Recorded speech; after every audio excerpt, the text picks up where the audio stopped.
你们觉得哪个我最帅？看，用同样的机器，只是使用了不同的焦段和镜头，效果竟然可以差这么多。市面上有成千上万款镜头，光索尼 Alpha 系列在面世后就推出了上百款，变焦、定焦的、光圈大的、光圈小的、内变焦、外变焦、带增稳的、电动变焦等等等等等等。你要是刚入门的小白，面对着琳琅满目的选择，一定是蒙圈的。所以本期像素长街，我会围绕着拍照、拍视频以及照片、视频双修这3种需求，教大家做出一个最优的排列组合从而选出最适合你的相机和镜头的搭配。当然，在结尾我会总结一张选购的参考表大家可以作为参考。那么在开始之前，一键3连。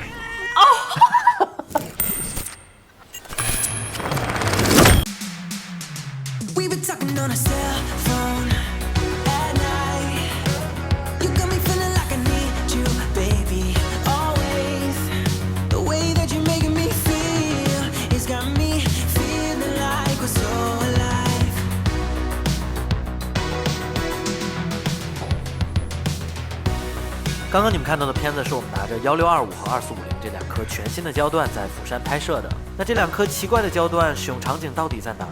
为什么索尼会突然推出它们？相信看完这期视频，大家心里会有一个答案。本期呢将围绕着索尼的全画幅系列给大家讲解。当然，如果你不是索尼用户，或者你是残副用户也没关系，因为这个排列组合的底层逻辑是相通的。首先，为了就是所有人都能看懂这期节目简单的做个科普，就是2470 f2.8 前面的数字就是覆盖的焦段，数字越小就代表焦段越广。你比如说16就相当于你手机上的0.5倍。那如果是24，它相当于什么呢？主摄焦段1倍焦段，50相当于2倍焦段。你用 iPhone 的时候会这样吗？你将会这样吗？你缩小的时候你就会这样吗？你要记得你这个手势。往回缩这个手势就是16，你这个手势就是放大，往回缩就是数字越小。懂了，这个是24到50的焦段，那个是16到25的焦段，对的，所以这个比这个要更广。哎，对，对，就是说自拍哪个好？这个啊，对，我操，我好怕。FE 后边的是光圈，这个光圈的数字越小，代表进光量越多。现在是22，当我把光圈打到2.8的时候，看洞洞变大了吗？它里边的洞洞变大了，瞳孔变大了，瞳孔变大了，代表什么？猫晚上暗光的时候，瞳孔会大还是小？大，一样的道理。所以就是晚上的猫眼睛是 f 多少？小启是 f1.2吧，鳌拜也就是 f2.0的样子。大家在买设备前要先买一只猫。进去的光变多了，是不是就更适合暗光拍摄？也就更适合拍出大家那种入坑摄影的时候最喜欢刀锐奶化的画面。啥呀？主体像刀一般锐利，背景像奶油一样化开。我知道，还没摄女生的脸就特大一张，就特别清楚，后边就是全部化开。喜欢摄影或者入坑摄影，最开始一般都是喜欢那样的画面，我也是。所以我之前最爱用的镜头是85 1.4。给谁拍过？猫啊。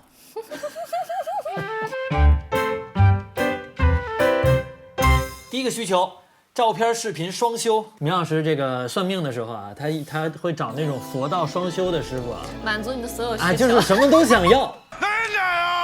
选相机或者选镜头的时候，经常也会遇到这样，就是照片、视频都想拍，真的是我在后台被问到最多的一个需求吧。24年比较合适的机器就是 A7C2 或者是 A7M4，因为它们的像素足够高，所以在光线充足的情况下，它们的30帧的画面甚至是比 FS3 这样的电影级定位是要清晰的。像搭配这种双修的机器的话，我更常选用的是这个2470 f2.8。首先它的焦段覆盖比较广，像明老师在这个乌镇骚丝的画面，比如24的时候可以先拍一个大景，焦带环境，50则可以拍摄一些稍微紧一点的动作，然后70端可以拍摄一些特写，再加上它有近摄，也可以怼眼睛啊，怼哪儿都没问题。对于小白来说，我不太推荐上来就买定焦，因为其实你上来就买定焦会损失掉一些乐趣。如果你刚入门，你会觉得用起来没有手机方便。其实前段时间明老师一个圈内的前辈啊，就加了我的微信，然后他说：“小鹿，我看了你的视频，买了 A7C2，现在镜头不知道怎么选啊。我喜欢那种手机拍不出来的虚化效果，所以能不能帮我介绍一款超大光圈、很轻便，我能随时放到包里，盖所有常用焦段的变焦镜头？”他直接回复了2个字，没有。然后我发了几个60秒的语音解释，比如说这三者之间的关系，焦段越长，底越大就越难做大光圈。所以为什么手机上个个都是 f1.8，同样的光圈，如果全画幅的传感器上，镜头的体积就会大很多。焦段越长就很难把镜头做得小巧，所以你这个需求是不可能的。我真是个傻子。他给我回了2个字，好的。因为他根本就不会听。既然他是看了我的节目买的 A7C2，所以我也很内疚，你知道吧？就是会觉得说我要给他讲清楚这个事儿。但是你知道吗？他不仅买了 A7C， 他看了你的推荐，他还去买了 ZV-E，推啥他都买。就我很内疚。你不用内疚。为什么？他有钱，他老有钱了。有钱真的了不起。所以这次我们带出去的2450 2.8可能就是最接近这位前辈需求的了。哦。我知道了，一个是2470，一个是2450，它的焦段因为比它广，所以它比它大。对，另一个逻辑就是焦段越长也会越沉，所以它会比它贵。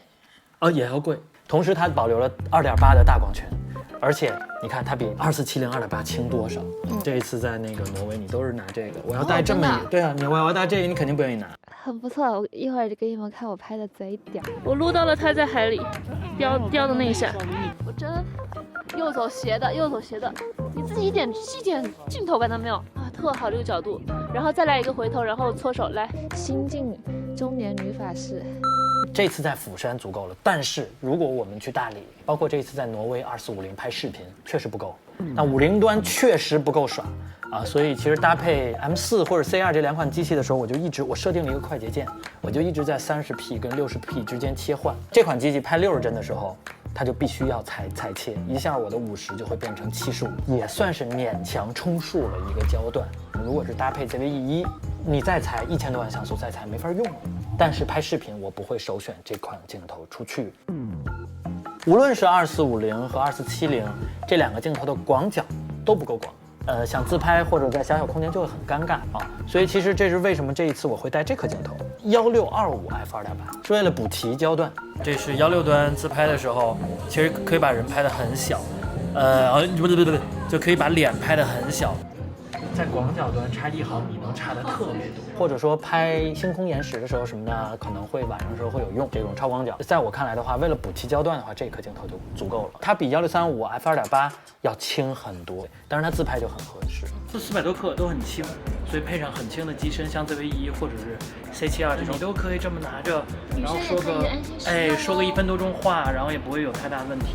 非常适合像米老师这种喜欢探店的小姐妹。一般像这种地方，光线的条件都比较的复杂，有大光圈会给大家多一个选择。现在另外就是它的最近对焦距离只有17厘米，这个焦段其实之前也有过副长镜头做过，腾龙做过这个焦段的1728，一个种种原因吧，可能质感啊各个方面啊，我觉得可能还是我更喜欢原厂头一点。原厂头呢？原配就是好的。不，原配都支持就是呼吸补偿的功能，所以其实在焦点变换的这个过程中是非常丝滑的。边缘不会有这种抽搐，会非常少包括跟焦啊什么的都是可能原配会更好。原配当然会更加的包容。双修说完了，接下来我们开始第2个环节，主视频啊，这也是我最擅长的一个环节，也是我最常用的使用场景。所谓的电影感其实会牵扯到很多逆光和暗光的拍摄，所以像 F1.3 或者 ZV-E1这样的机器在逆光或者暗光的条件下噪点就会比较少，所以它的镜头选择搭配更多的其实在我看来，特别是旅拍啊，它的焦段辐射要足够广。拍视频的话，我们往往去用不同的焦段来回切换，因为照片不用剪辑，这张照片足够好看就行了。所以我拿个50定，拿个35定，我能拍一天。我拿个85定，我也能拍一天。后期还可以随便 P。对你随便截。视频经常一个动作我要拍好几遍，它需要剪辑的情况下，它就不能一个焦段拍到底。第2点，尽可能有防抖。第3点，光圈可以不用那么大。像最近的这块底啊 ，ZV-E 也好 ，FS3 也好 ，H.S3 也好，这块底都是有双原生的。它第2档原生是12800。当然，如果再配个2.8的头或者定焦头，它会夜拍能力会更强。但是在我看来，就是旅拍的时候轻便也很重要，因为你的光圈越大。它就会越重。第2点就是像2470这种，包括像定焦这种，它能喂饱像这种3、4千万的像素，但其实它就1000多万。像这种我们所谓的狗头也好什么的，其实就够了。你拿它，除了狗头还有什么虎头？我选视频头的时候，你看2070 F4，我们所有的新西兰都是2070。之前我都已经下单2070了，还没发货的时候 Pocket 出来了。所以我们自拍更多用 Pocket 了嘛，所以2070它这个自拍的优势没有了以后，我就更愿意带24-105出去了。大家看到，凡是镜头上有这种 OSS 的，就是代表是 Optical Stylus 机头稳定。这两个头有什么共同点？就是它们有个共同的焦段是24到70。不对，因为它们光圈都是 F4。它们的光圈都是什么 F4啊。？F4。为你倾我在视频端为了补齐焦段，我会推荐这款1635F4电动变焦。电动变焦就可以做出像那个 DV 一样很顺滑的zoom in zoom out。在长焦端我会带什么呢？我其实会带这款70200 F4 Micro。刚刚说了 OSS 是什么？稳定。哇，牛逼 ！Micro 这几个字的就代表微距啊。无论是拍产品还是拍任何的东西，我觉得就是视频来讲的话，搭配 FS3足够了。相同的焦段。这个光圈要比它大一档光，你看，就大这么多。其实就跟选对象是一个道理啊，就是不能既要又要还要啊。我不觉得选对象是既要又要还要，我看到你那一刻就决定，你就是那就是我太完美了，这跟你有什么关系？你就是我心中大光圈又轻便的变焦镜头。哇塞，好清新脱俗的比喻啊！你就是那个我最喜欢的。又能养肤又能美白还不卡粉的粉底。你这会儿如果掏出一个粉底，将成绝杀。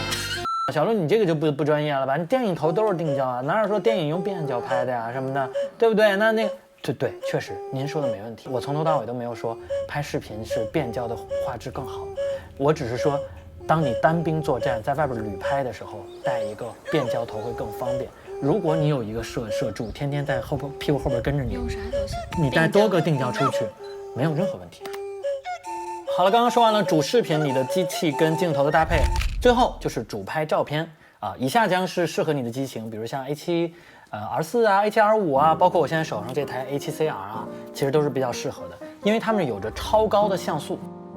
超高像素意味着什么？陈老师？超高的像素意味着像素很高啊。你已经懂得了大厂的说话逻辑了。超高像素其实意味着后期的照片可以2次的构图。对于拍照片的镜头来讲的话，轻便在我看来就不是最重要的那什么，因为你要喂饱它的像素，也不牵扯到要上稳定器，所以在我看来，我会首选推荐一些定焦头，比如说35啊、50啊、50 F1.2啊、85啊、85 1.4啊，等等。我喜欢拍照片，我都是用定焦头的。好了，在结尾之前有几个小测试啊，给米老师，光圈越大，数值越光圈越大，数值越小，代表进光量越少。白上。如果我主视频上稳定器的话，我更看重的是什么？选项 A 轻便，选项2大光圈。轻便。对，应用题来。如果我只能带一颗镜头，照片和视频都要拍，但我没有什么拍摄远处的需求，我会选择什么？A7CR 配一个那种点 f2.8，然后焦段应该是20多到50间的那个。其实，在完全掌握摄影之前，我们没有办法确定我们自己最爱的焦段是什么。我曾经最爱的焦段，刚刚说了就是85，因为这个焦段可能是最出片的，而且每个镜头拍下来都是刀锐奶画。但是，那就是我喜欢摄影的开始。所以，我觉得某一个焦段可能就代表了你人生的某一个阶段。当然，我不排除我在某一天又会爱上它。我相信那个时候它给我的感觉又会不一样。好，现在我扫街可能更乐意带的是2450，因为首先跟 CR 的颜值也比较搭。另外，其实，在摄影史上，无数的摄影大师的作品都出自24、35跟50这3个经典的焦段啊，特别是35和50，像是布列松、厄维特，还有森山大道等等。所以，金庸其实在《神雕侠侣》里边说：“重剑无锋，大巧不工”，意思就是其实真正的剑技不是依靠的是剑锋，而是通过个人的修行。好了，说到这，大家说白听。就类似于大智若愚、大象无形、大音希声等等。所以不是说把机器装配的越大，镜头选的越贵，这个越重就显得就更专业，拍出来的东西就越好，而是其实在适合的场景选择最适合自己的那一刻。因为每个人的审美不一样，大家看到的世界也是不一样的。而视频最后，我会把今天给大家推荐各个使用场景的这个相机跟镜头的排列组合的这个推荐表啊，摆在这里，大家可以自行的截图。当然也不要忘了3连分享给喜欢摄影的小伙伴。我们下期像素长街再见，拜拜。所以你今天都用85拍前扭是吧？所以我给卖了。I don't know no, but I'm on this every day.